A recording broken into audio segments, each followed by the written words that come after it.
Back when dial-up internet still whined through phone lines and MySpace was king, I was a college kid just trying to survive junior college in rent.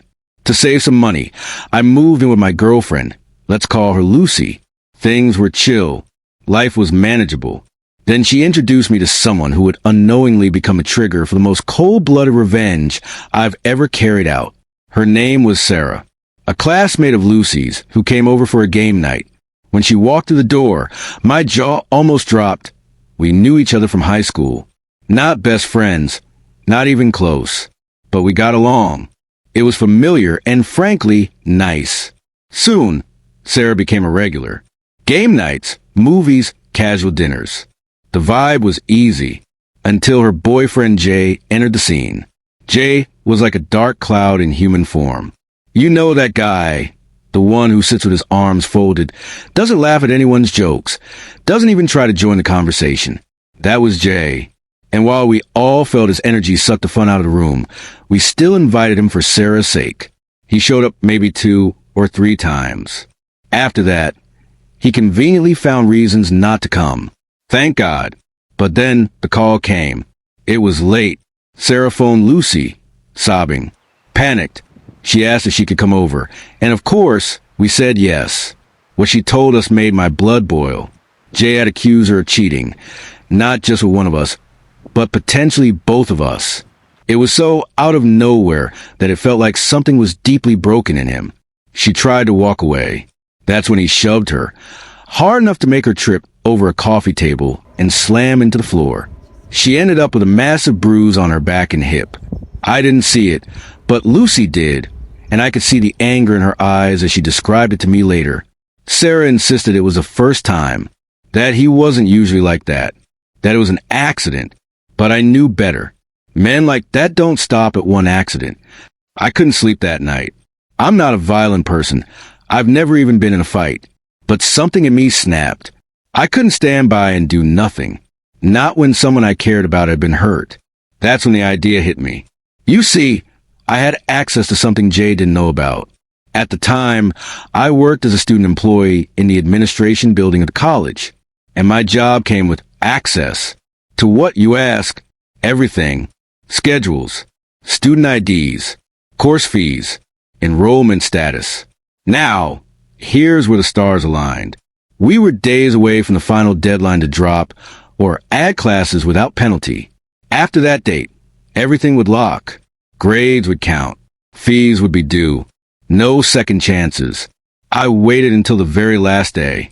Then calmly, while sitting at one of the dedicated admin phones, I logged into the system, pulled up Jay's student record, and canceled every single one of his classes. Gone. Wiped clean. But I didn't stop there. I scoured the course catalog for every class that came with an added course fee. Lab classes, art courses, specialized electives, and I added them all to the schedule. Why? Because if you owed fees, the school locked your account. No transcripts, no registration, no nothing until the debt was cleared. And Jay, he was a foreign student, which meant legally he couldn't remain in the country if he wasn't enrolled full-time. I didn't know for sure what the fallout would be. And frankly, I didn't want to know, not directly. I needed plausible deniability. But a few days later, I got my first glimpse of the chaos. Sarah mentioned that she was terrified of seeing Jay again. They still shared an English class. But when she showed up to that Tuesday lecture, something strange happened. There was someone new in class, standing awkwardly in the back, no chair available. The professor, confused by the crowd, decided to take roll. One by one, names were called, and when the teacher got to Jay, silence. She looked up, scanned the room. Jay! Nothing. Jay raised his hand, frustrated. I'm right here. The professor blinked. You're not on my roster. He tried to argue, swore he was enrolled, insisted there must be some mistake. But when the teacher pulled up the official class list, Jay's name was nowhere to be found. Sarah said he looked completely stunned, humiliated, like his entire reality had just imploded in front of 30 people. He never came back to that class again. As for me, I stayed quiet. I didn't check his records for a while. But Curiosity got the best of me a few weeks later. When I looked again, all the classes with fees were gone.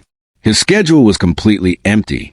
No enrollment, no classes, just nothing. He was either kicked out or left on his own to avoid the fallout. Either way, his future at that school was over, and so was his access to Sarah. I never got to see his face when it hit him. Never got to hear the desperate phone calls to student services, or see the panic in his eyes when he realized he was no longer eligible to stay in the country. But in a way, that made it even sweeter. He didn't see it coming. He never suspected a thing. One day, he was a student. The next, poof, everything was gone. I didn't lay a hand on him, didn't scream, didn't even confront him. But I ended his college career with the quiet click of a keyboard. Sometimes I wonder if it was too harsh. Then I remember the bruise. I remember Sarah's voice shaking. And I remember that scared look in her eyes when she told us what he did. And no, I don't regret a thing. Because if you hurt someone I care about, you don't just get punished. You get erased. If the story gave you chills, hit that like button and drop a comment below. What's the most satisfying revenge you've ever seen? And don't forget to subscribe because justice, oh, it's always best served cold.